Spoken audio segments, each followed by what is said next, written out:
Hello, I hope you can understand me and it's not too much noise for the wind, because we're at the beach right now. Woo! So, welcome back to Helena and Alice Adventures. Behind the camera is Helena. Peace. And I'm Alice. And today I'm doing an Agatha Christie, trying to solve an Agatha Christie mystery. Because I got this book from the library, Agatha Christie, taken at the flood,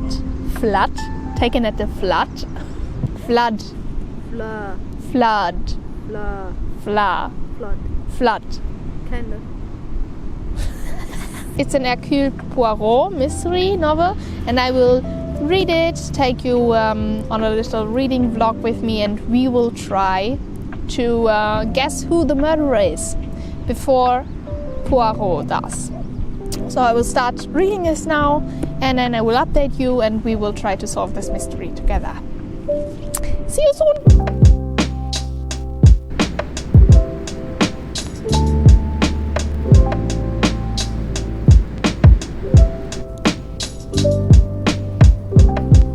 Okay, so I finished reading a bit.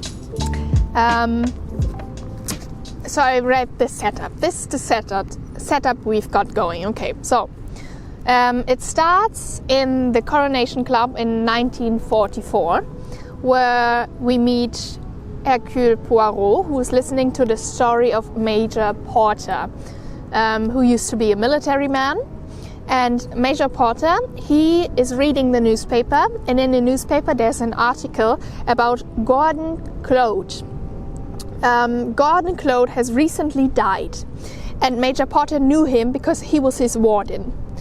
What happened is Gordon Claude was with his family and his servants in his house, and there was a big explosion. Something happened where the basement exploded and the roof got ripped out from the house, but the first floor was basically untouched. So in the house there was Gordon Claude who died, and there were 3 servants, a married couple, and then also a housemaid who also died.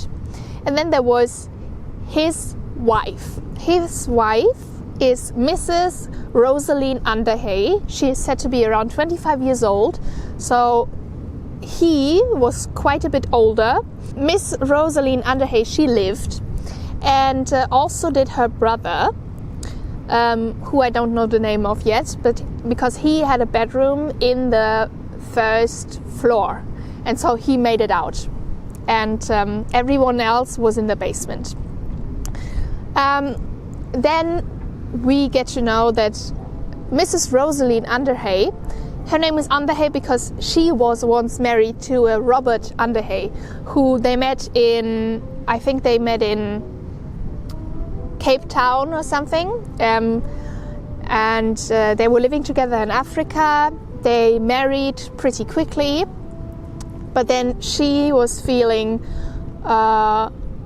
like she wanted to escape from the city and she wanted this freedom and all of this, but then they spent time together in Africa in the bush because this was where he was stationed, and she quite hated it. She didn't like the people there, and so eventually they decided to divorce.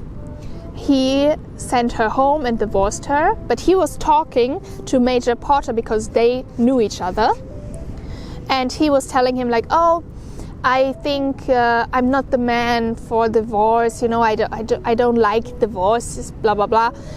The way I would do it is I would basically fake my own death, and then everyone would be happy and I could live my life normally.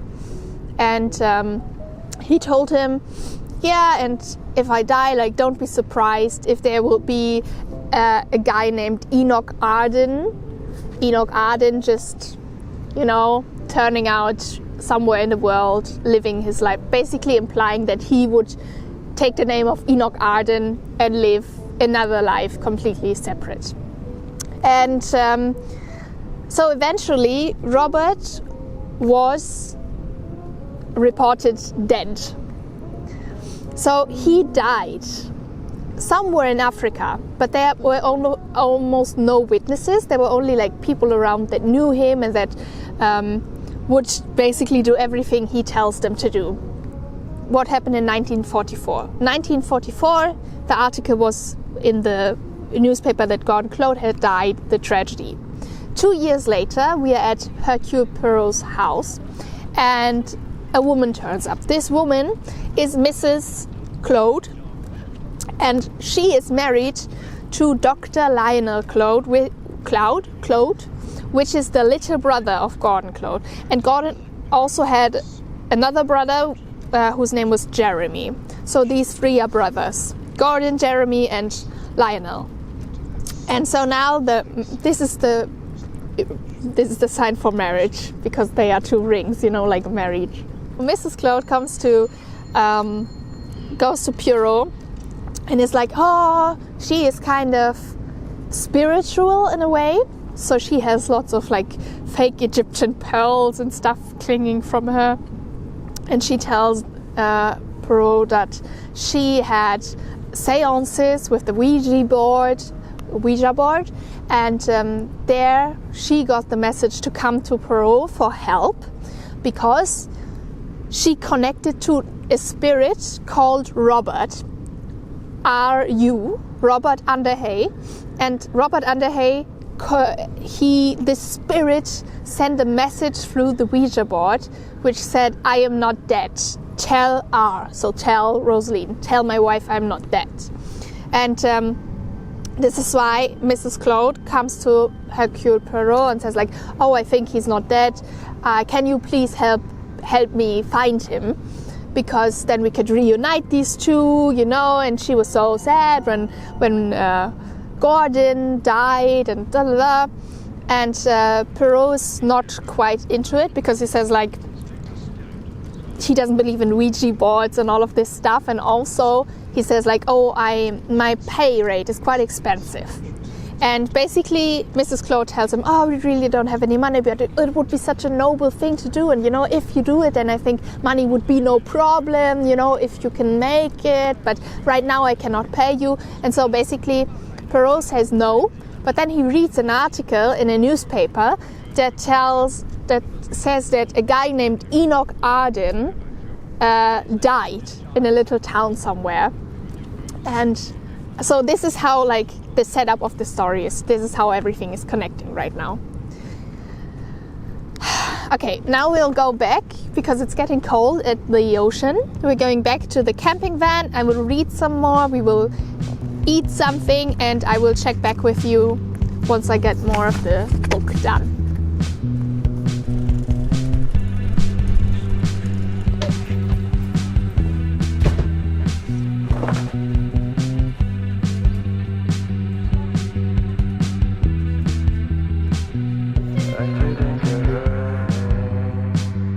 Somebody was closing the door.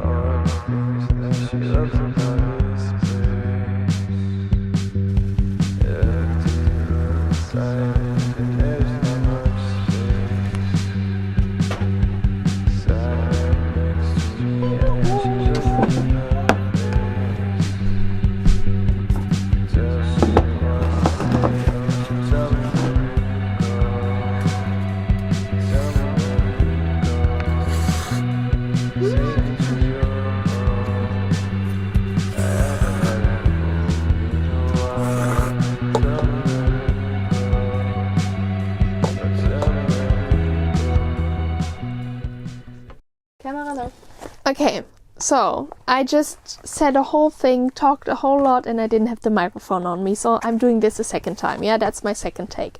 I am on page 65, and now there's enough information, I think, so that I can tell you about the family tree of Gordon Claude. Gordon Claude, who died. He dead. He dead. He a dead boy. He was 62. He was 62 years old. He dead. Okay, let me tell you about his family. So, he had a lot of brothers and also one sister. So, these are all his brothers, and this is the sister. The oldest brother Jordan was 62 years old when he died, and the older brother is 64 years old. His name is Jeremy. He works as a solicitor, as a lawyer, basically. And he is married to Frances, who is 48 years old. And they had a son together, Anthony, who went to the war and died in the war. Because this is war times, all right? Or just after the war has ended. But wait a minute. The woman is 48 and the husband is 64? Yeah. Ew. Yeah, actually, funny story. He was working as a solicitor, as a lawyer, for Francis' father. You know, he was helping the father, who was quite bad with money and made a lot of bad decisions, and also I think was a little criminal. And he made it so that the father had a nice life even after he lost everything, all of the money. And because the father was so thankful, he basically gave her Francis to marry. Wow, as a gift. Yeah, kind of. Nice. But as it turned out, she was really into him. So they kind of do love each other. Yay. Yay. Anyway, they had a son. Anthony died in the war. Dead. Bye-bye. Next brother, Lionel Claude, who is a doctor, works as a doctor, and he is married to Kathy. Kathy is... Lionel is 63 years old. Kathy is between 40 and 50, I'm not sure. And she is the woman who is so very much into like the spirits and seances and stuff like this. Then there's a third brother, Maurice. Not much is known about him right now, only that he is deceased. He's dead. And he had a son, and the son's name is Rowley. And Rowley wants to be a farmer, basically. And he had a friend, Johnny, and they were both trying to become farmers. But then the war broke out, and one of them had to stay on the farm, one of them had to go to war, and they like drew straws or something. And Johnny kind of lost. So it was more like, it was luck, bad luck for Johnny. He went to the war, he died. Rowley stayed on the farm. And then we have the sister, who's also 60 plus years old. She's over 60. So all of these are very old people. Sorry, I'm saying this because my grandma, she is like in her 70s, and she says about other people, oh, they're really old, you know, the old grandma, blah, blah, blah, blah, blah, they're 81, oh, 90, oh, that's fucking old. And I'm saying like, oh, 60, so old. But older people, all right? So the sister, Adela Marchmont.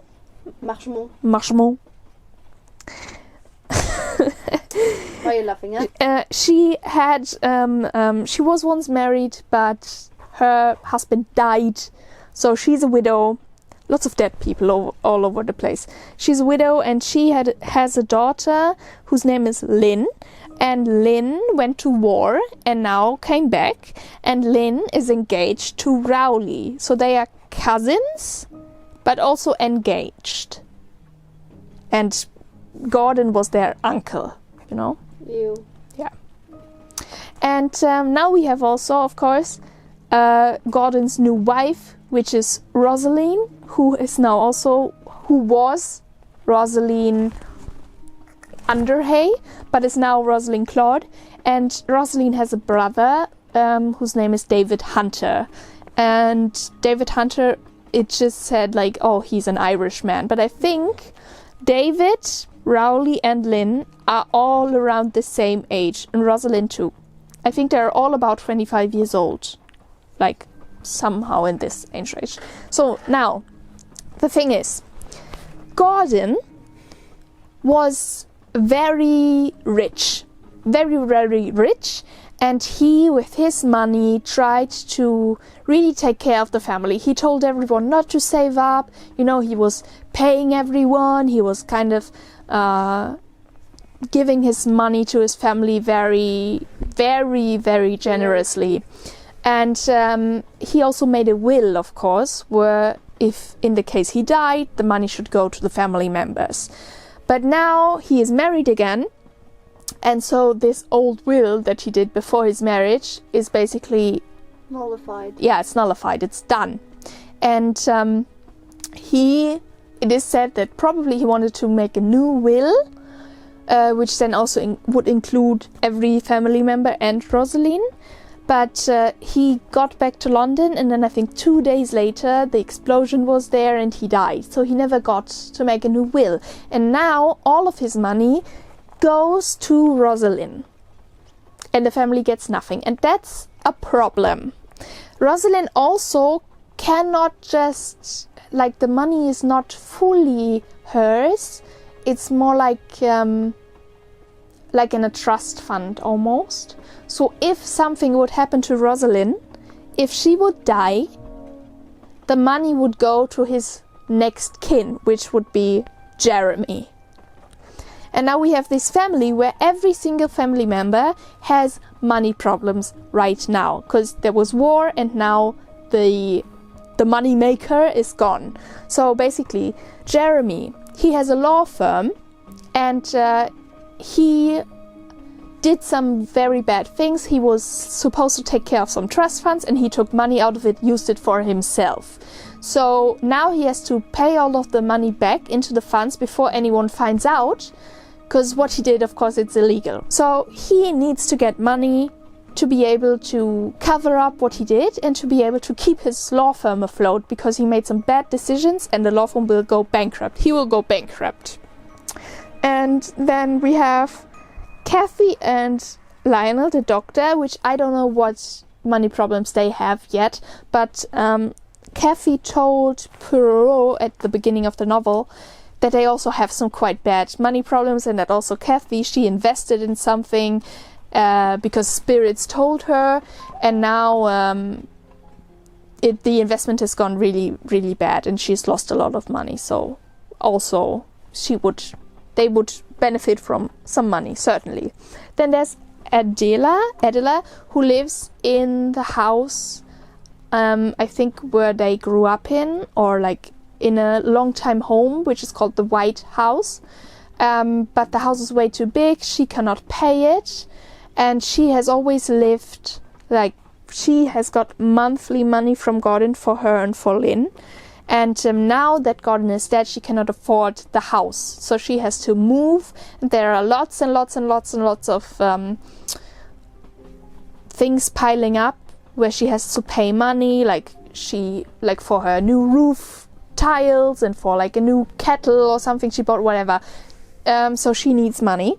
And there is Rowley, which Rowley and Jeremy, they started working as farmers on his farm. And you need to be able to have your own farm. You need to be able to have some capital first, because you need to invest it to buy some land, buy your animals, buy blah blah blah. And Gordon promised them that if they worked hard enough, that he would give them sponsor them, give them the starting capital. And now he is dead, so there's no capital for them anymore. Yeah, so that's Rowley's problem now. He's basically a farmer without a farm, and there's no prospects for him. And I think, of course, what this is going towards, my prediction right now is that Roseline will get killed probably, and then we will have to find out who will, because everyone is benefiting if Roseline is killed, because then Jeremy gets the money and he will, because the family is very tight-knit, I think, he will give this fair share of the money too. Yeah. And also my prediction is that David Hunter and Lynn, that they will somehow fall in love or have a relationship, because even though she is engaged with Rowley, there have been some looks that made Lynn blush and stuff like this, like David Hunter. Love triangle. I think, yeah, I don't know. Yeah. So, on page 70, the family has got together, they're having dinner, and this story is kind of told by Lynn. It's kind of Lynn's perspective we're taking on, yeah? And Lynn is sitting next to David Hunter, David, the brother of Roseline, and David is talking to her about Roseline, and I think it's quite interesting the way he talks about his sister. So I wanted to read it to you. So, shall I tell you about Roseline? If you like, Lynn said politely. I do like. She started by being stage-struck and drifted onto the stage. She wasn't any good, of course. She got into a third-rate touring company that was going out to South Africa. She liked the sound of South Africa. The company got stranded in Cape Town. Then she drifted into a marriage with a government official from Nigeria. She didn't like Nigeria, and I don't think she liked her husband much. If he'd been a hearty sort of fellow who drank and beat her, it would have been all right. But he was rather an intellectual man who kept a large library in the wilds and who liked to talk metaphysics. So she drifted back to Cape Town again. The fellow behaved very well and gave her an adequate allowance. He might have given her a divorce, but again, he might not, for he was Catholic.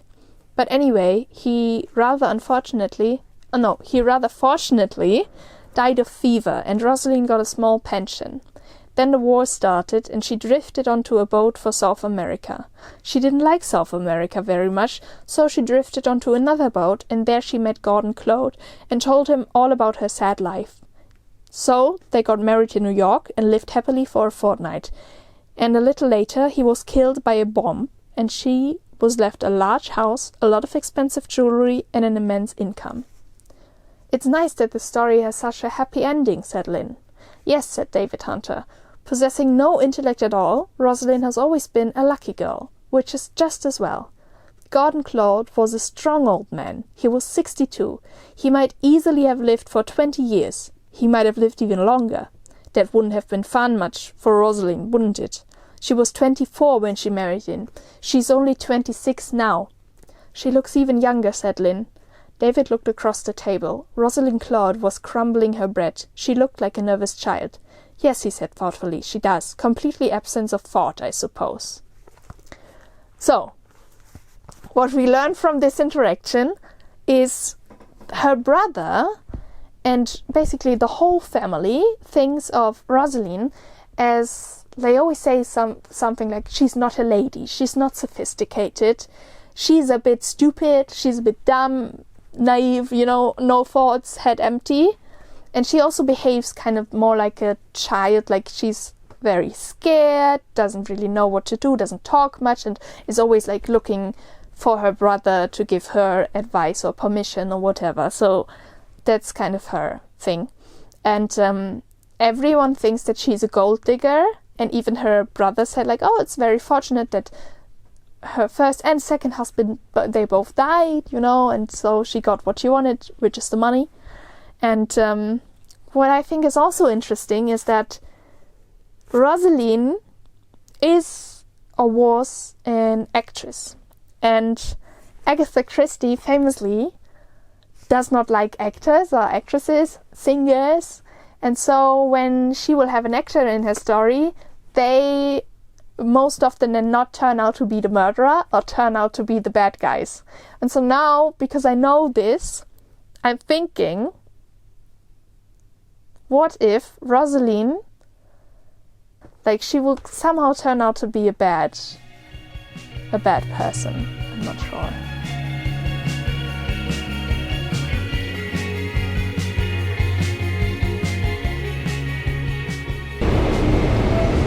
Okay, we're waiting for the Flixbus because Helena is now going back to Berlin. But I read a little further. I'm now on page 132. And lots of things have happened, so I will give you an update. Okay, so the situation is we are not seeing much from Hercule Poirot as of yet. What is happening is basically they're telling us what's going on before Hercule joins. We are in this little town. Roseline has managed to get all of the money with her brother, and the family is there. Almost every family member has asked Roseline for money, apart from Rowley. He didn't ask. Then Adela got like 500, I think, but Lynn doesn't want her mother to keep getting money from them. But she got 500. Kathy got some money. Lionel also got some money, I think, because they both invested in some stocks that then, went down, and they did it independently of one another. So there's no talking in this relationship, and they both have like the secret from the other person that they are in debt because of the money. And then Frances, she went and wanted, I think, 10,000, and so David said no to this one. So Frances didn't get any money, and Lynn and David are becoming more acquainted, and it just so happened that now someone new came into town, and this new man is now living, or like not living, but he's staying at a little tavern, and his name is Enoch Arden. Enoch! Yes, and Enoch has called in David to talk about Robert Underhay, which is possibly him, right? It's possibly the same person. He himself. Maybe, because David has never seen Robert, so David doesn't know if it's the same person or not. But Enoch says like, oh, I think Robert is alive. I know Robert very well. He is alive, but he needs money, and it's either you're gonna pay me what I ask for, or I will go to the rest of the family and I will tell them that I'm still alive. And that would mean, I will tell them that Robert is still alive, and that would mean that Roseline is still legally married to Robert, aka Enoch, which then would mean that she could not have been legally married to Gordon. So this bond between them, the marriage, would be annulled, and that means the money would go to all of these people, because that was the Old Testament that he did. And so basically that's what Enoch is saying. Either you give me money, or Robert Underhay will come to this town and will talk to the family, and then they can use it as, so basically it's blackmail, right? Blackmail. And then also the barkeeper from the tavern that Enoch is staying in has overheard Enoch talking to David and is now writing to Rowley. So that means Rowley will now get also all of the information about like the husband possibly not being dead. But why does the barkeeper write to Rowley? Just Rowley? The barkeeper writes to Rowley because Rowley often visits the tavern, the bar, and is good friends with the barkeeper. And actually Rowley saw like a mysterious man coming down from the station and asking him about, oh, who's living there? Is it like a Miss Underhay, blah blah blah? And Rowley was already suspicious, like, why do I know this man? I don't know. So he went, and when this man asked him like, oh, where do I stay? He said like, oh, stay at this tavern. And then he later went to the tavern and talked to the owner, talked to the barkeeper, and was like, yeah, you have someone staying in your bar, can you tell me what the name is, so that's why she, and that's why she directly talked to Rowley about it and was like, hey, I've heard something, so meanwhile David has said like, okay, I will pay the blackmail, I will pay it, but he also wants, I think, like, what did he want, 10,000 or something, like a really big sum of money, or like 20,000, and he has like 1 week time to pay. So he will pay I think, only half of it and say like, oh, he couldn't get the other half, and so he will get more time to think of a plan. And Roseline basically has fucked off to London and is like in London right now and not staying at the family home because David told her like, you should get out of here. The first thing you do is like get out of here. So this is where we're at right now. And because, oh yeah, there's also one thing I have to correct. I said like, oh, you know, the Gordon Claude, like I don't really understand how he died. There was an explosion, but we don't know why. And then talking about a bomb, maybe Roseline has something to do. No, it's war. It's just war. The house was probably bombed by like, you know, it's war. It's bombs are coming down. That's what war is all about. So it's probably not foul play. He really has died because there was a bomb on the house. That's one thing. And we know already that Enoch Arden, that this guy is going to die in this town. We know it because at the beginning of the book, Poirot read an article about it in a newspaper or got a letter about it. I'm not quite sure. But so I think I was predicting that Roseline would be dead, and that's the mystery we have to solve. But I think it's the mystery of who killed Enoch Arden. And right now, of course, Hunter is suspicious. Roseline also has a motive. I don't think Hunter will do it. I think he's too clever to do it. I just arrived in the place where I'm staying tonight. It's a hostel. There's like 8 beds in this room, but currently I'm alone, so I'm using this time to film. I am on page 187, which is the halfway point. This book is like divided into 2 books basically, and I finished book 1 and now there's book 2. Book 1 is like the backstory of what was happening, and now book 2 is where finally Detective Hercule Poirot is having his big entrance. And yeah, so we have all of the background information and now the investigation will begin. We officially have our dead guy, and it's Enoch Arden. Enoch Arden has been killed while he was staying in I said it's like a tavern, but like a hostel, tavern, whatever thing. So he was staying in room number 5. He was found by a girl, waitress, staff person, whatever. She found him in the morning. She did bring him like breakfast and tea, served it, brought it to his door, did a wake-up call. But then that was at 8:15, and then I think at 10 she noticed that the tea had not been touched, so she went into the room and there he was laying face down on the floor, and his head was caved in.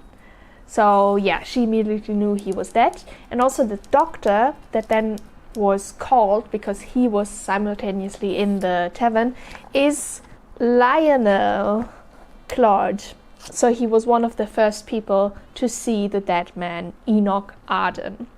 Oh, no. We also find out that Rowley, he was told by the waitress bar person, Beatrice is her name, about what was happening with David and Enoch, the whole blackmail thing. And he initially wanted to go to Jeremy to ask him for help because he's the lawyer. But instead, he just walked back to the tavern and tried to do something himself. And he was knocking on the door, and he was also having a meeting with Enoch Arden, where Enoch was telling him like, oh yeah, David is going to, or like, he didn't say David, but he said like, oh, I will be meeting someone later who will be buying definite proof that Mr. Underhay is dead. But what would you pay for definite proof that he was alive? Something like this. And Rowley was like, I don't play these games. And he just went back home feeling quite bad because he thought like he mucked up the situation somehow. So this was happening. And now that Enoch Arden is dead, the sergeant investigating the case, he talked to Beatrice, who told the sergeant about the meeting that they had, Enoch and David. And he also talked to Rowley. And he also went to London to talk to Roseline and David. And it seems like they both stayed in London at the night Enoch was killed, because both their beds are slept in, they got breakfast in the room and stuff, so it seems like they were at London. But also no one can really say if they stayed in their rooms all of the time, or maybe they just didn't tell anyone, but they were going out. And also David was seen in the little town where all of this is happening, at around the time, a little before the time of death, the suspected time of death for Enoch Arden. And actually the officer, the sergeant investigating the case, got Roseline to identify the dead man, and she said that she does not recognize him. And the sergeant said either she is like the most talented actress he has ever seen, or she is really telling the truth and she does not know this man, and this Enoch Arden is in fact not Mr. Underhay, but we don't know yet. There have also been a few items found at the scene of death. So first there was the metal tongs used for the firewood that was bashed on the head of Enoch.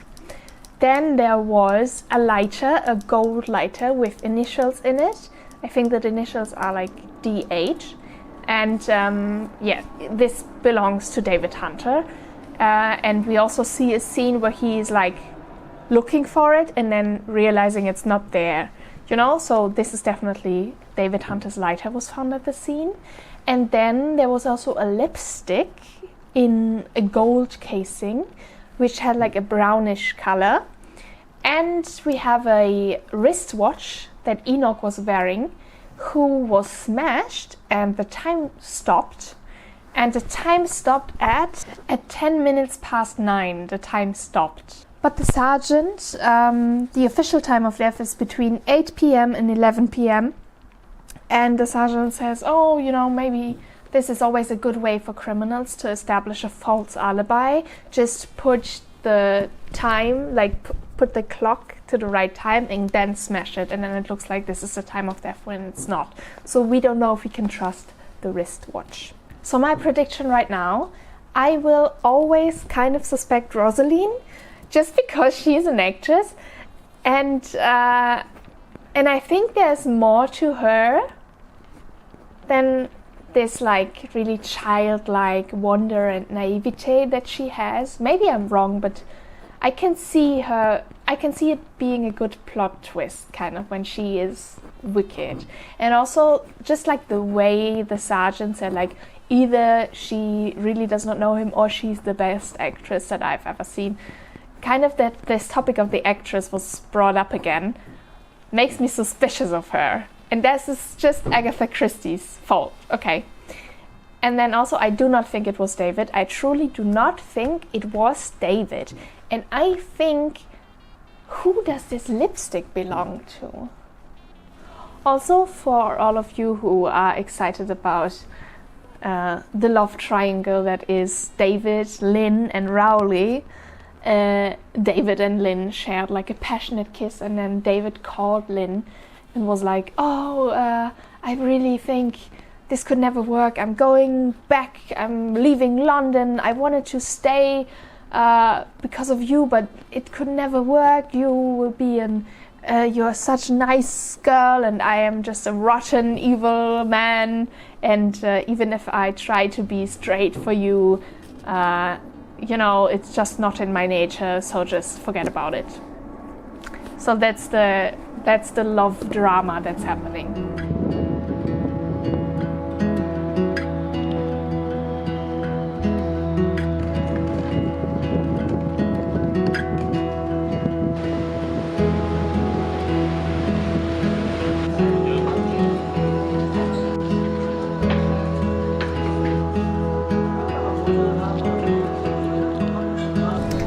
Okay, I have read a little bit more, and I have established a timeline, I think. I tried to establish a timeline of Enoch Arden's death, basically of what was happening. Enoch arrives at, I think, Wormsley Vale. That's the little town where all of this is happening. Enoch arrives, he sees Rowley, asks him for direction. Rowley tells him the directions to go, and he goes and gets a room number 5, at the Stag, which is the local tavern. And there he writes a letter to David Hunter saying like, oh, I want to talk to you about Robert Underhay. Let's meet, you can come to my room. The letter gets sent, arrives at David's place. David goes to talk, and there he gets blackmailed basically by Enoch, saying like, oh, I need this certain type of money, and then I'm sure Robert Underhay will never come up again. This is all day 1. Yeah, that's the little letter. Day 1. Then this conversation is overheard by Beatrice, who is the server or the owner of the Stag. Then some days there is, a little time slot of Sundays. In these days, Beatrice is like thinking about what to do with this information, and we don't know exactly how many days go into the land, but I think he arrived maybe Friday, Saturday, whatever. And then the day that it happened, the day that all of this murdering took place, is Tuesday. So there's a little time. So this is the day of the murder. On the day of the murder, Rowley, he gets the letter from Beatrice saying, hey, I overheard a conversation, please come talk to me. He goes to Beatrice. Beatrice tells him all about what was happening. Rowley then goes to his uncle, the Jeremy, the solicitor, because he thinks, oh, that's a lawyer, he will know what to do best. He sits in the waiting room, waiting for his uncle to come back, but then decides, no, actually, let me just go and talk to Enoch myself. Goes back to the Stag and talks to Enoch Arden, where Enoch is saying like, oh, there's someone, I will meet someone right after this. I'm waiting on someone, and he will pay me lots of money to give them a definite proof that Robert is dead. What would you pay me to prove that Robert is alive? Rowley doesn't understand, is quite like, oh, why could you ever think something like this of our family, whatever, and goes away. And he, I think, leaves at around 8:55. When he walks through town, when Rowley walks through town, he hears the bell of the 9 o'clock news. And then we don't see anything from Enoch till the next morning. So we hear nothing, but during this time it is said that Enoch was probably killed between 8 p.m. and 11 p.m. We do see David, who is supposedly in London. He is making an appearance. First he is seen by some servants or exiting something at 7:30, and then he is again seen by Lynn, who is waiting on a field, waiting around, and Lynn does not know what time it is, but she asks David, and David said like, oh, it's like 9:15, I have to hurry because I want to catch the train at 9:20 to go back to London. I will call you later. They kiss, and then David is like, I will call you later, okay, bye. He fucks off. And then after a while, like, Lynn goes home, and then she gets a call from David from London, which is actually kind of interesting. Because first of all, she gets a call from the reception at the apartment that David is staying in London, saying like, there's a call, would you like to answer? There's a call from London, would you like to answer? Lynn says, yes, please. And then she waits on the phone, and then Nothing happens, and then she hears a voice, like a woman's voice, saying like, please hang up, I'll call you back, something like this. So she hangs up, and then she gets another call, and this time again it's like, would you like to take a call from London? Yes. And this time it's David, and David is telling her like, oh my god, I have actually thought about us and I think it's never gonna work. You are a good person and you should be with Rowley and live the life of a farmer and whatever makes you happy, but I'm a bad person, and if we go together I will try to be straight for you, but I am sure I will get into trouble again, so just goodbye forever, bye bye. I want to leave London, I want to leave. The next morning, Enoch Arden is found dead in his room. He does not take the wake-up call at 8:15, and then at 10 he is discovered laying face down in his room. And also so this is like kind of the timeline. And also somewhere around this time, when like after Enoch arrives and before he is dead, Aunt Kathy makes an appearance and goes to Poirot. This is what we read in the beginning of the novel, where Aunt Kathy is like, oh, can you please find Robert Underhay? I heard in my Ouija board that he is not dead, which I think is absolute bullshit, because she must know something. We have some evidence in the room, and the theory is that someone would take the tongs here, and then this little bulb is it's a very heavy metal bulb, swinging it around, and this crashing into the skull, and there you have it. And so it said like, oh, even a person that is like quite light and small, like a woman, could have this murder weapon. We then, a few scenes later, here, because now Poirot is there, he was there to save the day, okay? He is doing the investigation. Poirot is talking to Lionel, the doctor, a few days later, and Lionel is basically saying like, oh, I do believe that this could be the murder weapon, yes, but if I had only seen the indents at the head and not seen the tongs lying right next to it, I would think that the murder weapon was actually something quite pointy, not so round, pointy. And what's happening now is there's a investigation, I don't know. There was like all of the pieces of evidence were presented, and Poirot managed to find Major Porter, who also made a statement. Roseline said that she doesn't know this Enoch Arden, it's not her past husband, but Robert said, yeah, it is Robert. The dead one, Enoch Arden, is actually Robert Underhay. So these are the conflicting statements. And after this inquisition, they took David and put him in a cell where he is now waiting for trial, basically, and if he is found guilty, then he will be hanged. So that's where we are in the story. As for theories, I don't think it was David.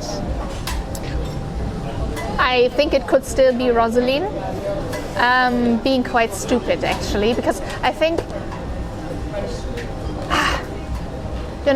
David is quite smart, and if he would have killed, then I think he would have done a better job, like not leaving his lighter there and stuff. But maybe Roseline did something and now David is trying to cover up for her. Or I think, because I'm quite sure that the rest of the family somehow got wind that there's Enoch Arden, maybe Robert Underhay. Because Aunt Kathy, I do believe in Ouija boards, but I don't believe that a Ouija board told Aunt Kathy Robert Underhay is still alive. So I think she must have known from someone somewhere.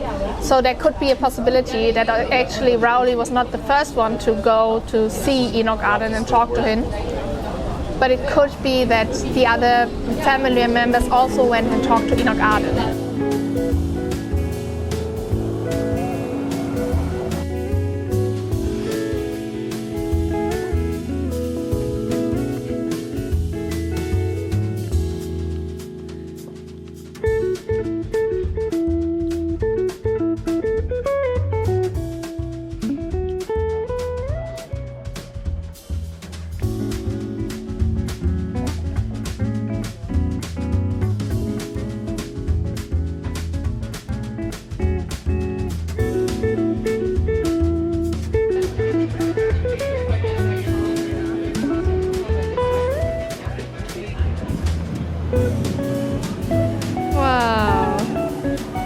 Beautiful. Yeah, definitely, exactly. Yeah.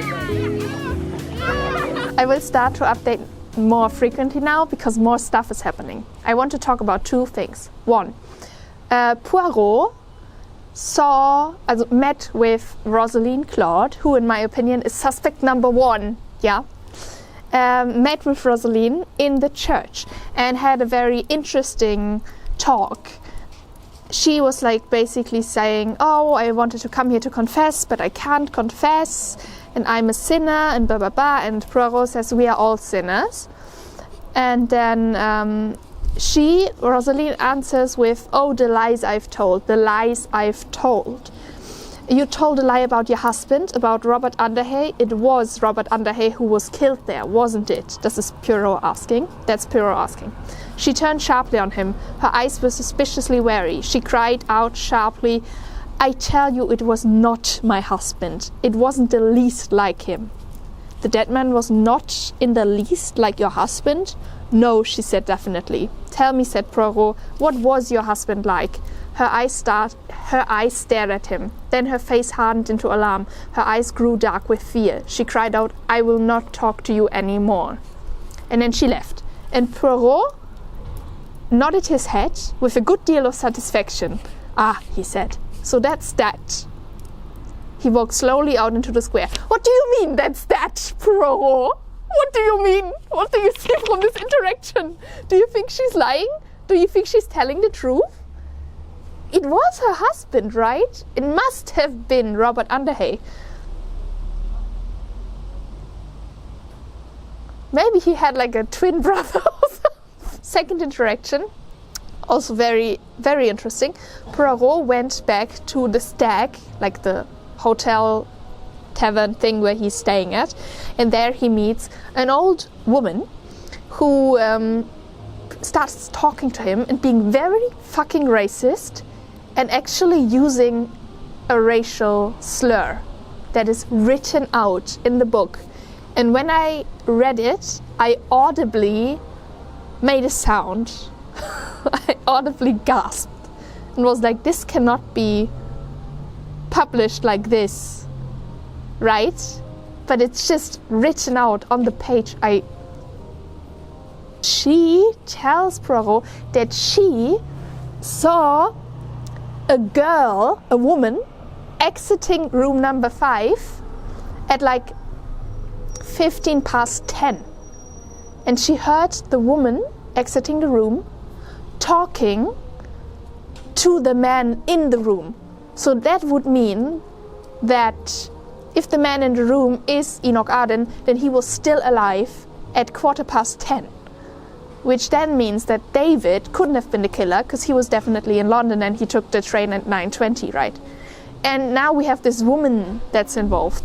And her description is she is laughing and talking with the man there in room number 5. And she also said, oh, I told it to Beatrice. And so Poirot went to Beatrice and was like, do you remember the woman? And Beatrice was like, no, I've never heard of her. I've never heard of this. Suspicious.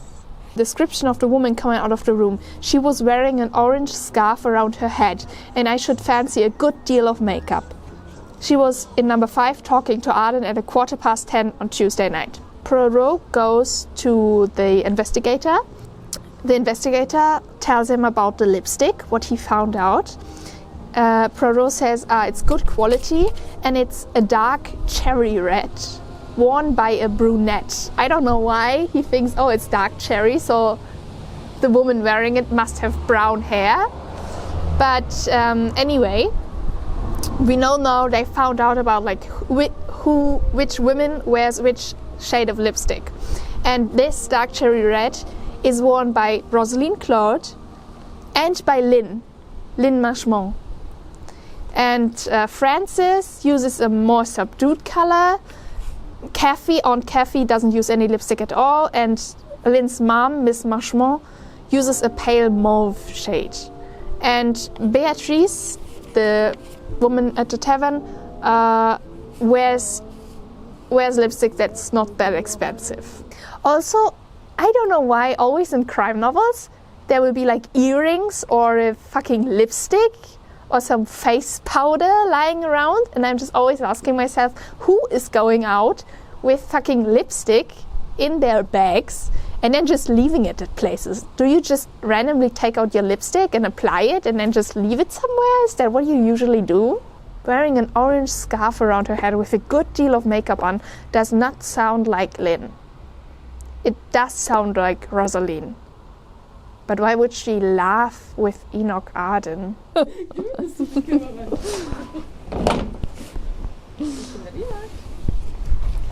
Some new information. Now we're getting new information with every chapter. Poirot just went to Jeremy Claude, and asked him if maybe there is the possibility that Gordon Claude, because he was in London 2 days and then he died, right, from the bombing, if there's a possibility that maybe he did actually write a will in these 2 days. Like, maybe he made a will. And now there is new technology that basically can restore written documents if they're not completely burned, and in some cases where houses were bombed and the documents are like in a safe, they can be restored. So if that's a possibility. And so Poirot suggested like, oh, I will go to London to look into this. I know some people, you know, who can maybe help figure this out. And then while he was still talking to Jeremy about it, Jeremy's wife Frances came in, and she looked very ill, very sick, and there was a curious like discourse about it, where basically Frances says like, oh, talking about Major Porter, was he really in Africa? Poirot looked at her curiously. Certainly, madame, why not? She said almost absently, I don't know, he puzzles me. Yes, Mrs. Claude, said Poirot, I can understand that. So, we don't know if Major Porter is to trust. But then, anyway, she asked like, oh, you will go to London? And Poirot says, yeah, I will take my leave. I shall go tomorrow to London, but for 24 hours at the most. And then I return at the Stag, where you will find me, madame, if you want me. She sharply demanded, why should I want you? Poirot did not reply to the question, merely said, I shall be at the Stag. Later that night, this is where it gets interesting, page 276. Later that night, out of the darkness, Frances Claude spoke to her husband. I don't believe that man is going to London for the reason he said. I don't believe at all about Gordon having made a will. Do you believe it, Jeremy? A hopeless, rather tired voice answered, no, Frances, no, he's going for some other reason. What reason? I've no idea. Frances said, what are we going to do, Jeremy? What are we going to do? Presently he answered, I think, Frances, there's only one thing to be done. I want to know! What are they fucking talking about? This is frustrating to me. Frances has now also suggested inviting Roseline into her home to stay because she's all alone now that David is in the cell, basically, right? Something's up with Frances. Something's up with Frances. I don't trust Frances. Frances is very clever. I don't know. It's too late to think. Anyway, the possibility of a will is keeping me up. I will read on now. Okay. Please don't mind my hair, I just had a shower. In an attempt to make everything more, you know, feasible, I feel like I just made everything more complicated. But anyway, this is the people we're working with, okay?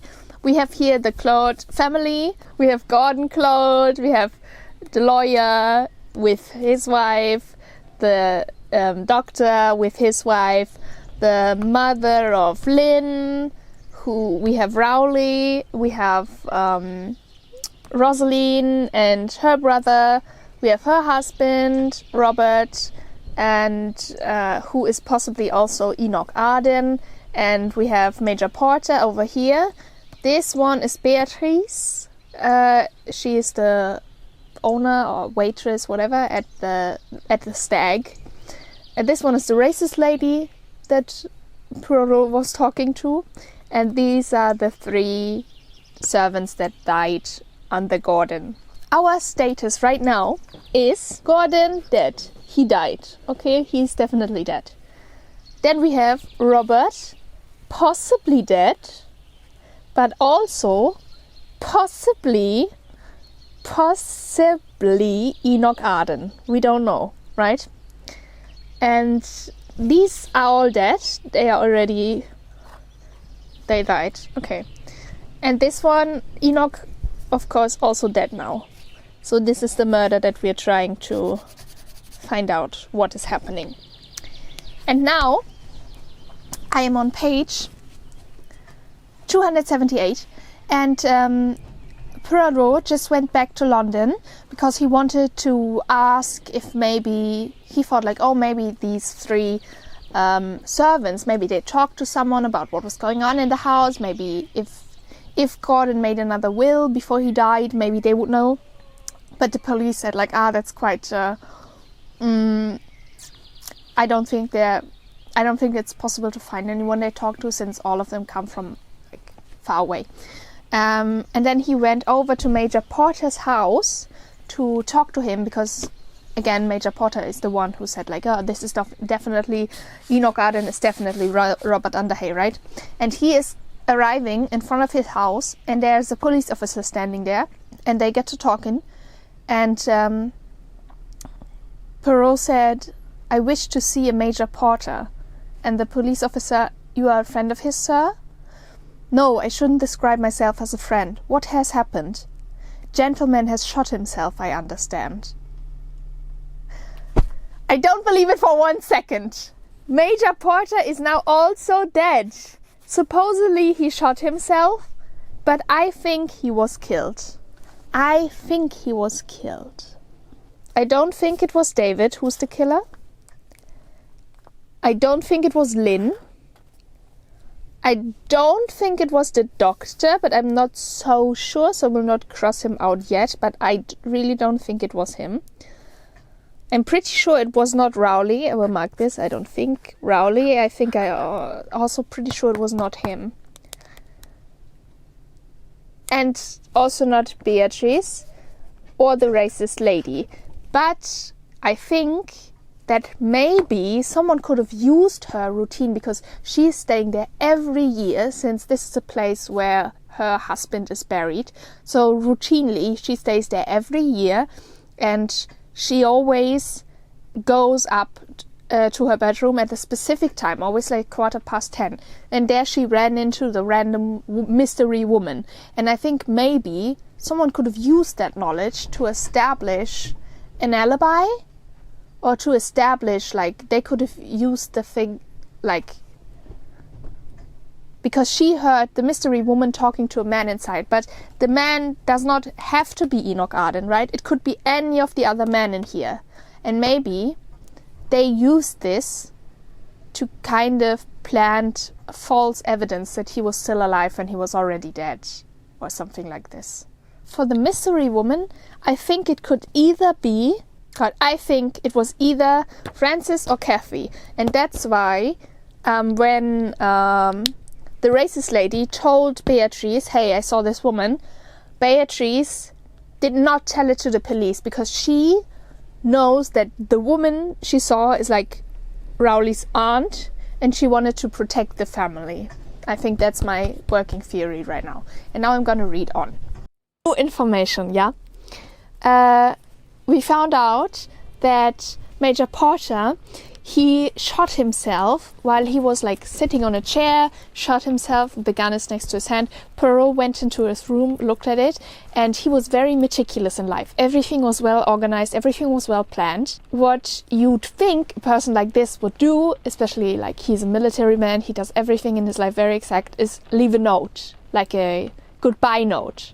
But he didn't. At least there was nothing in the room, which means possibly someone may have, Major Porter may have actually killed himself, and someone was there and got the note, or someone else killed Major Porter. Still not sure about this one.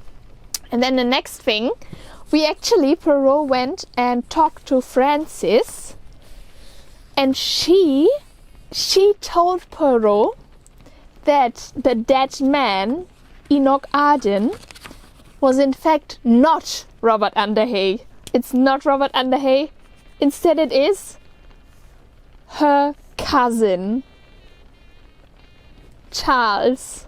The lawyer, her husband, was in the Coronation Club at the beginning of the story when Major Porter told everything he knows about like Robert Arden and blah blah blah. So he knows that Robert Underhay once said like, oh, don't be surprised if there's a man called Enoch Arden somewhere out, you know. And so he thought, oh, it might be a good idea.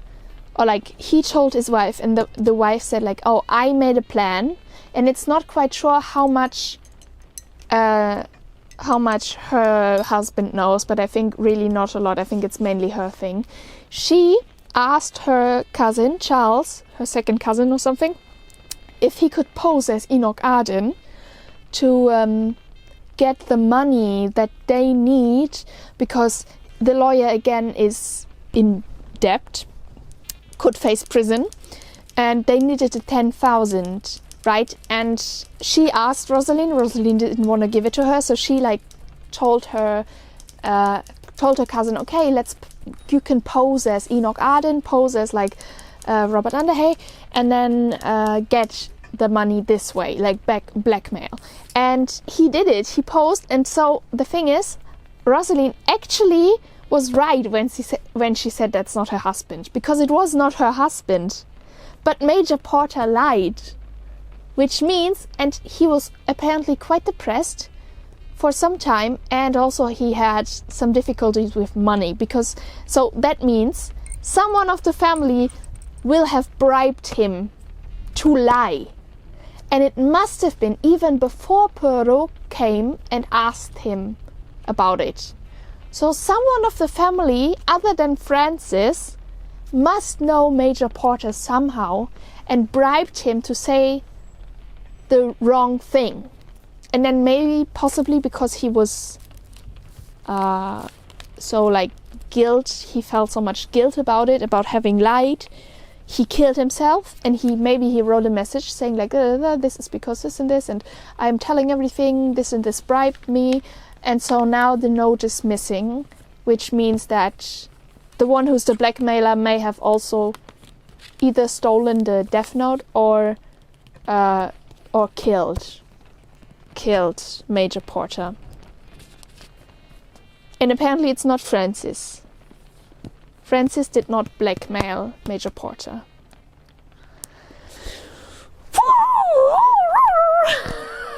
I hate this story. Why does it have to get even more complicated? Okay, I'm reading on. Poirot went to talk to Lynn. They talked. Lynn said that almost everyone has went to Forobank. This is the house of Gordon where Roseline is staying now, all alone since David is still in jail, but he will be let out. Anyway, Lynn said that everyone from the family has been to Forobank and offered help to Roseline, who's staying there alone. Offered for them to stay with her or for her to stay with him. And she said, like, every single one she refused. Only Rowley was allowed to bring her some milk and some eggs. And now Poirot asked Lynn, would you come to Forobank with me? And I feel quite pitiful for Roseline. Let's go talk to her. And Lynn said, yeah, okay. So they are waiting for Roseline to come down, when suddenly the parlour maid who's tending to Roseline comes down to both of them and is like, oh, Miss Marchmont, oh, sir, the mistress, Roseline, upstairs, she's very bad. She doesn't speak and I can't rouse her, and her hand is so cold.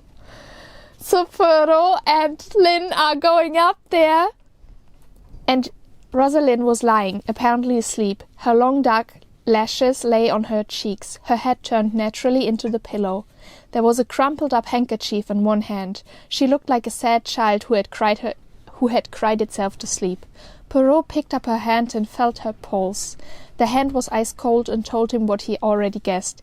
He said quietly to Lynn, "She has been dead some time. She died in her sleep."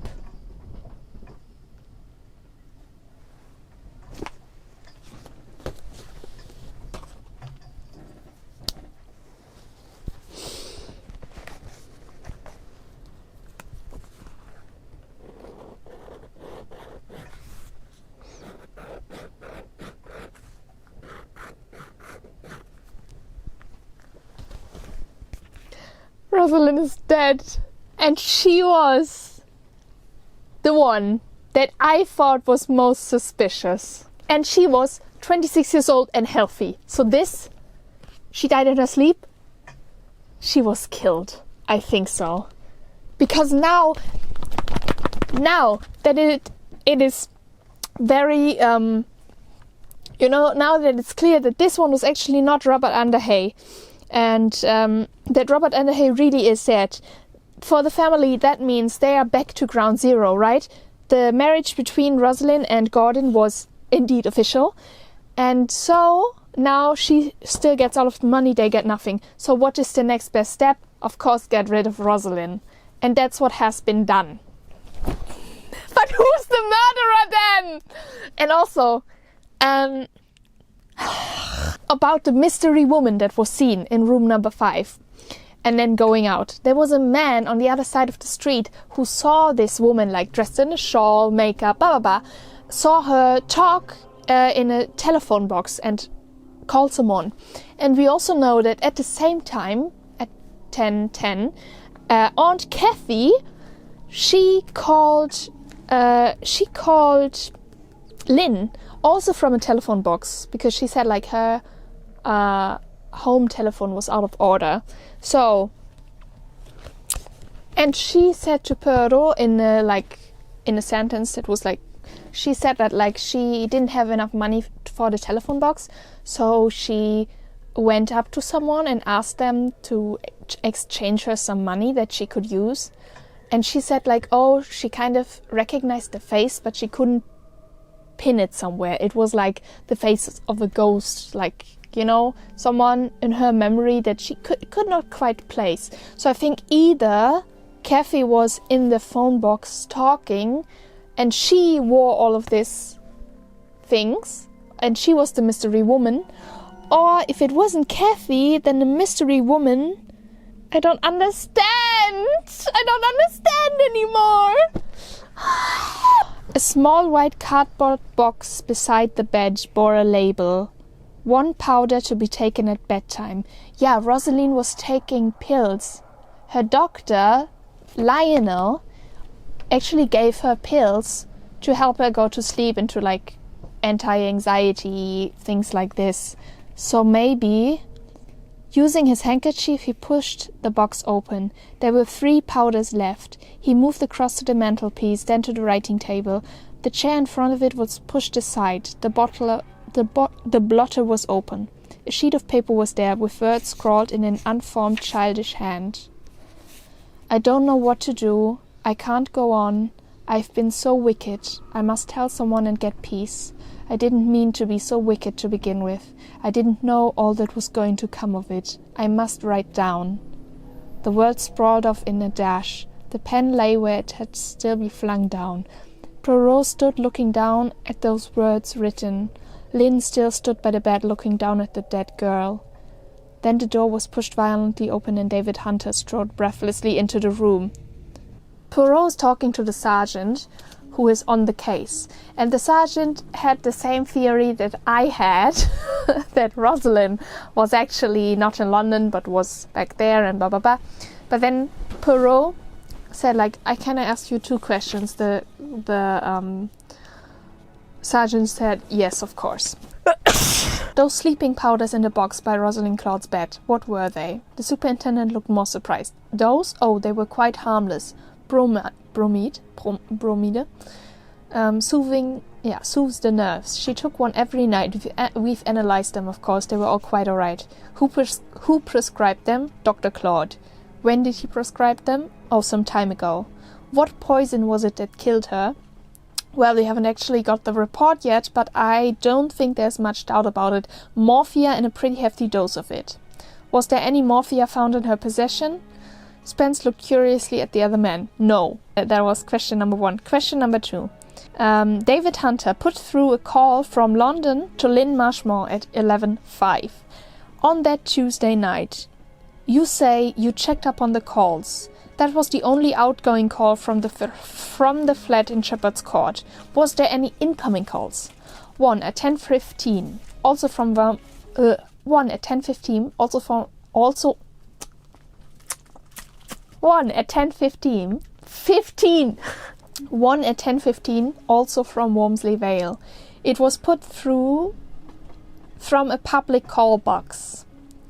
That could be the call our mysterious woman did. I see. Poirot was silent for a moment or two. What's the big idea, Monsieur Poirot?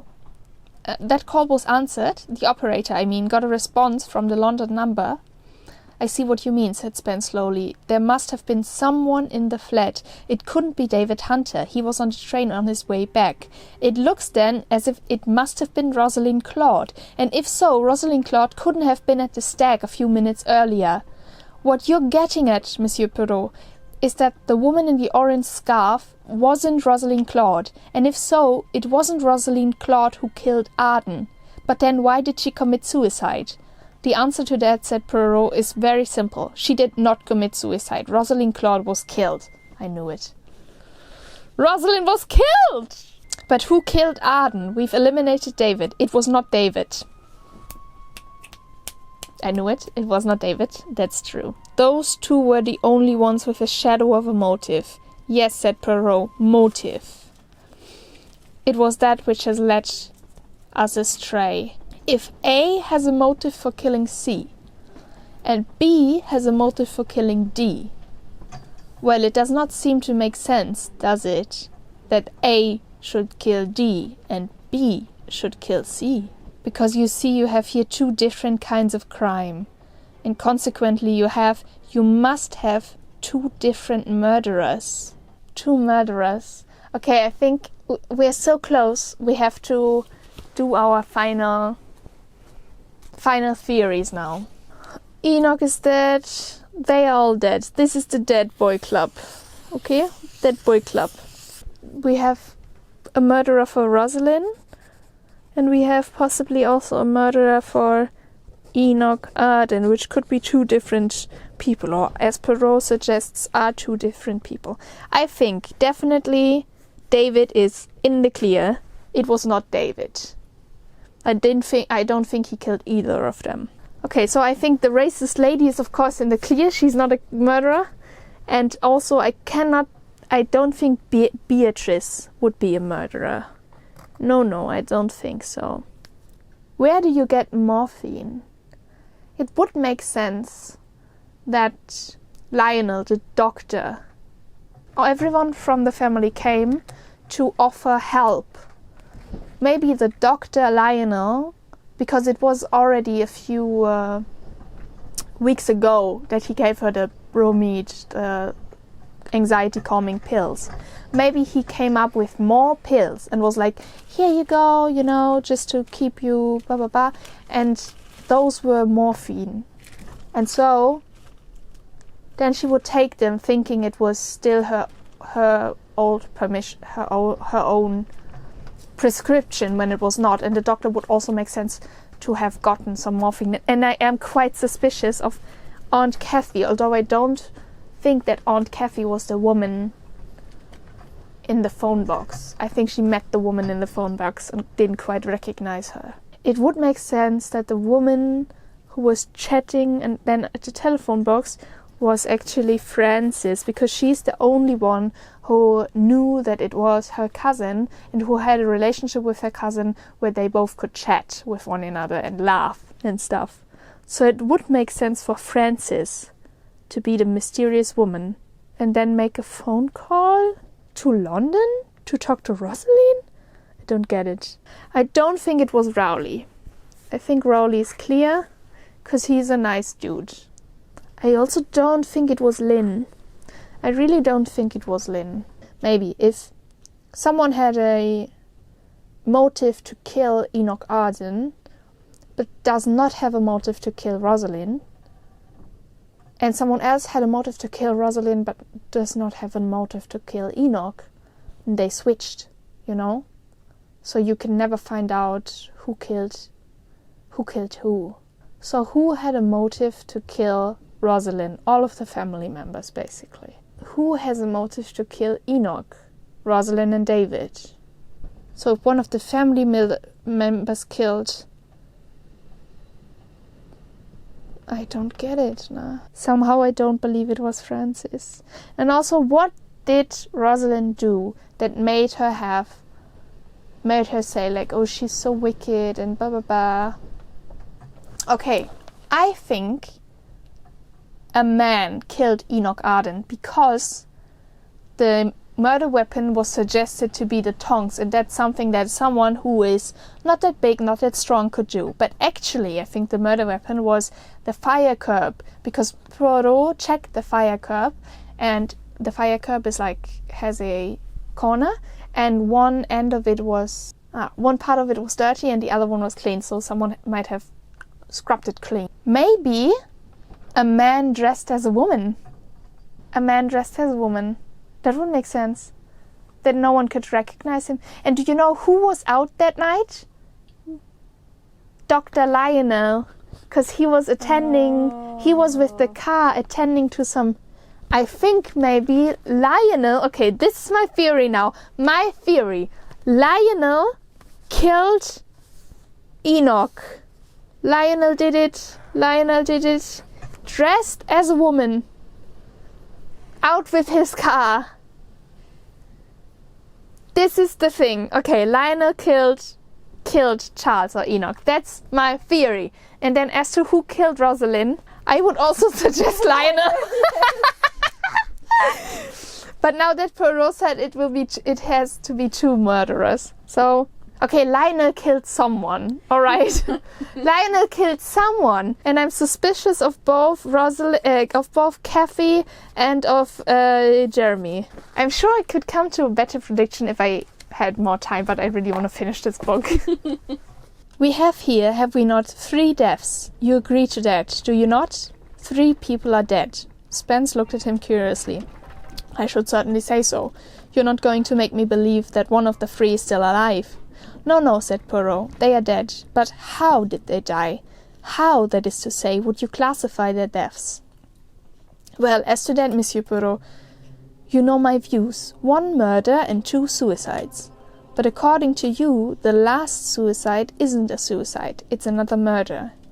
According to me, said Poirot, there has been 1 suicide, 1 accident, and 1 murder.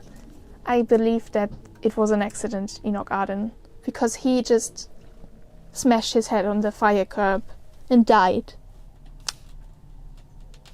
Okay, Poirot just went over to Aunt Kathy's house and rang her. Madam, I must speak to you. Oh, of course, do come in. I'm afraid I haven't had much time to dust, but I want to ask you something. How long has your husband been a morphia addict? Aunt Kathy immediately burst into tears. Oh dear, I did so hope nobody would ever know. David and Lynn want to get married now. Lynn has decided not to go with Rowley but to go with David. A few hours ago he had said, I meant to go out of your life. I was a fool to think I could leave you behind me. We'll go to London and be married by a special license. Oh yes, and I'm not going to give you the chance of shilly-shallying about. You've got roots here, roots that hold you down. I've got to pull you up by the roots. He had added, we'll break it to Rowley when you're actually Mrs. David Hunter. Poor devil, it's the best way to break it to him. But to that she did not agree, though she had not said so at the time. No, she must tell Rowley herself. It was to Rowley she was going now.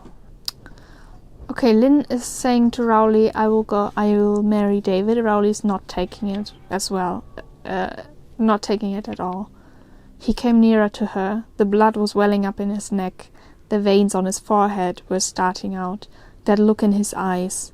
She had seen it once as she passed a bull in a field. tossing its head, stamping its foot, slowly lowering its head with the great horns, goaded to dull fury, a blind rage. "Be quiet, Lynn. You will listen to me for a change. I've missed what I ought to have had. I've missed my chance of fighting for my country.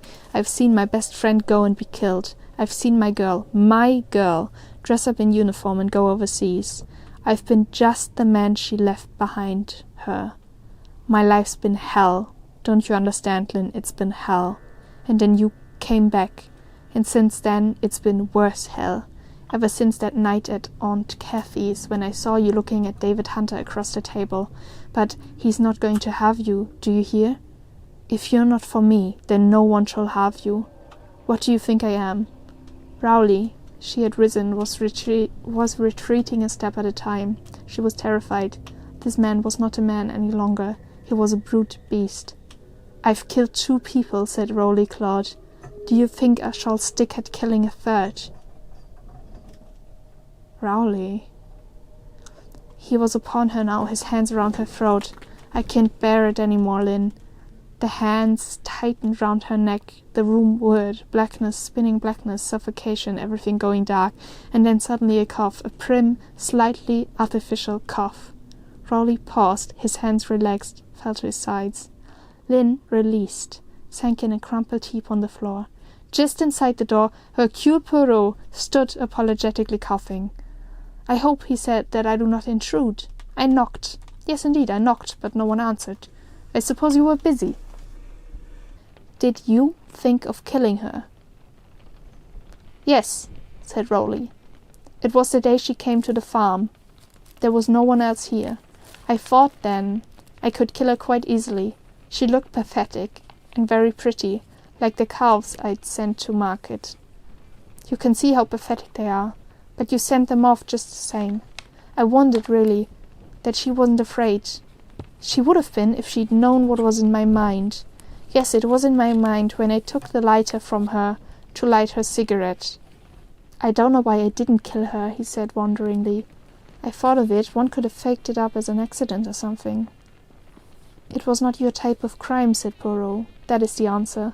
The man you did kill, you killed in a rage. And you did not really mean to kill him, I fancy?" "Good Lord, no. I hit him on the jaw. He went over backwards and hit his head on that marble fender. I couldn't believe it when I found he was dead." Then suddenly he shot a startled glance at Poirot. "How did you know that?" "I think," said Poirot, "that I have reconstructed your actions fairly accurately. You shall tell me if I am wrong. You went to the stag, did you not, and Beatrice Lippincott told you about the conversation she had overheard? Thereupon you went, as you have said, to your uncle's, Jeremy Claude, to get his opinion as a solicitor upon the position. Now something happened there, something that made you change your mind about consulting him. I think I know what that something was. You saw a photograph." Rowley nodded. "Yes, it was on the desk. I suddenly realized the likeness. I realized, too, why the fellow's face had seemed so familiar.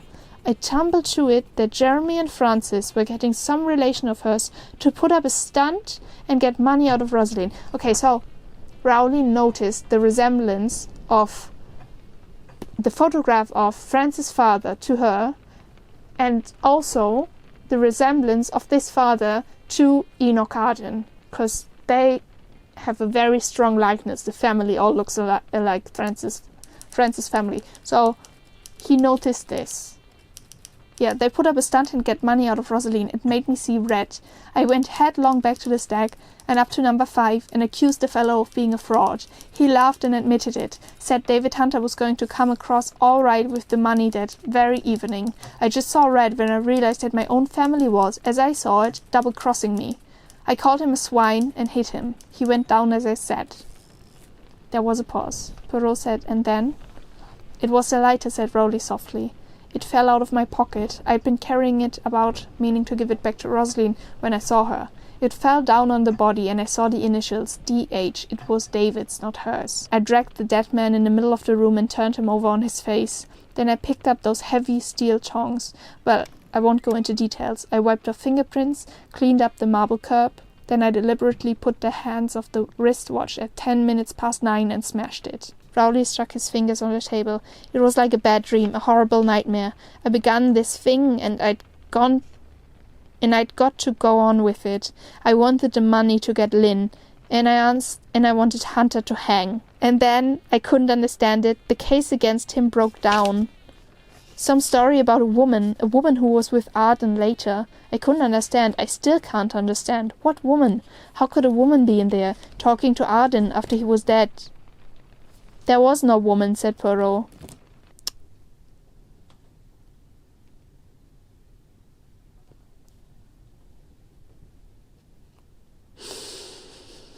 But, Monsieur Poirot, Lynn croaked, the old lady, she saw her, she heard her. Aha, said Poirot, but what did she see, and what did she hear? She saw someone in trousers, with a light tweeded coat.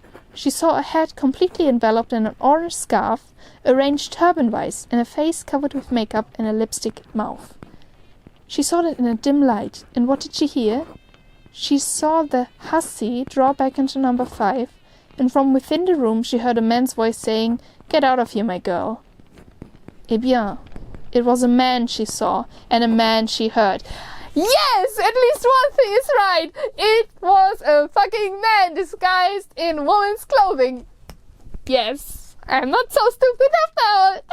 But it was a very ingenious idea, Mr. Hunter, Poirot added, turning placidly to David.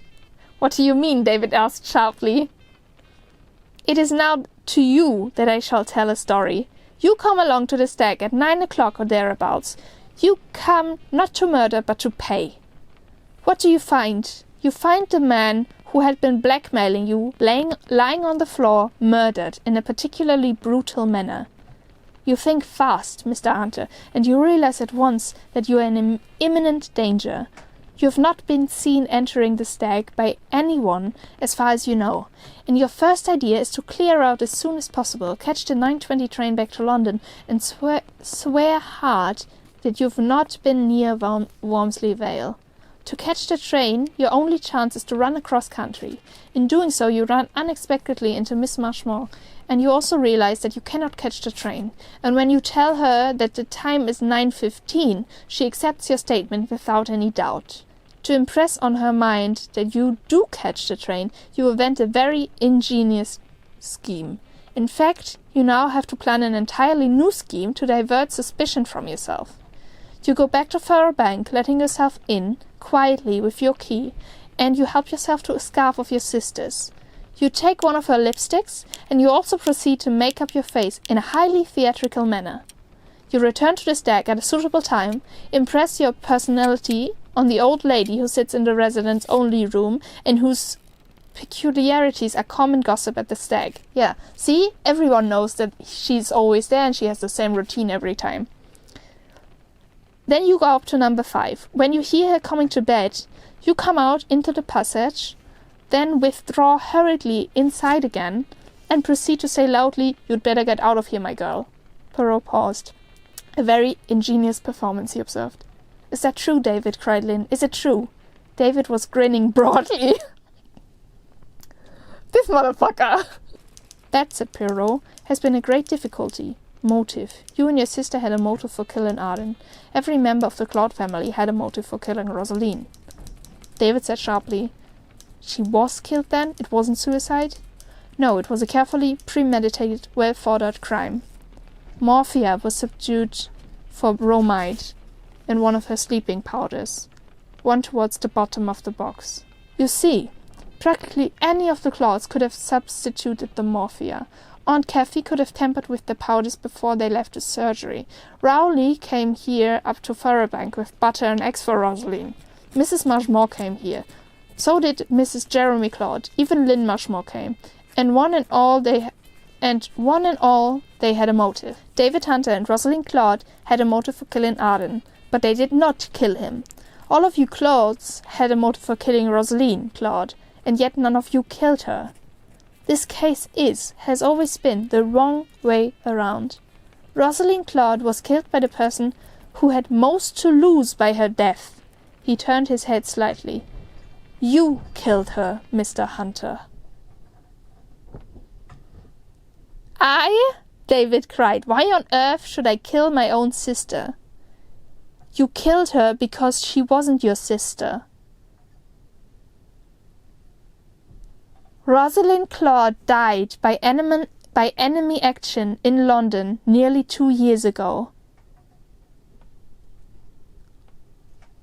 The woman you killed was a young Irish housemaiden, Eileen Corrigan, whose photograph I received from Ireland today. So Rosaline was killed along with Gordon when the bombs went down. And there were 3 other people, 3 servants. And it said that Rosaline lived and the 3 servants died. But actually, Rosaline died and 2 other servants as well. And the 3rd girl, who was a servant, she lived. This Rosaline was a Catholic. Underhay's wife was not a Catholic. That's true. Rosaline was crying in the church, in the Catholic church, when she had, and talking about like her sins and repent and blah blah blah blah blah, and she has lied so much. Oh my god, it all falls into place. Oh, how could I be so fucking stupid? Oh my god, it all makes sense. Troubled by conscience, she always talked about like the lies she had told, and also the way she said like this, I've never seen this man in my life. She has not, but she also couldn't have identified Robert Underhay because she didn't know Robert Underhay, because she's not the real Rosaline. So she was really not sure if this was her husband or not. Imagine his feelings on that night of the Blitz. His sister dead, Gordon Claude dying, all that new life of ease and money snatched away from him, and then he sees this girl, very much the same age, the only survivor except for him, blasted and unconscious. Already no doubt he has made love to her, and he is no doubt he can make her do what he wants. David, I believed in you! You little bitch! Worse still, the girl herself is beginning to crack. Her conscience is becoming increasingly active. She's showing signs of mental breakdown. Sooner or later she will confess, give the whole thing away, render him liable to criminal prosecution. Moreover, he finds her demand on him increasingly irksome. He has fallen in love with you. So he decides to cut his losses. Eileen must die. Well, I was completely wrong. I was so far off. This is actually infuriating. This is very infuriating. This was bad. It was such a fun novel though. I had really a lot of fun. I'm going to read like the last few pages now, which is like the chapter after everything happens, to see where we end the story. Okay, we end with Lynn and Rowley talking. Lynn just came to Rowley's house, and put her head down on the table and said, "I've come home, Rowley." "What on earth do you mean?" "Just that, I've come home. This is home, here with you. I've been a fool not to know it before, not to know journey's end when I saw it. Don't you understand, Rowley? I've come home." "You don't know what you're saying, Lynn. I tried to kill you." "I know."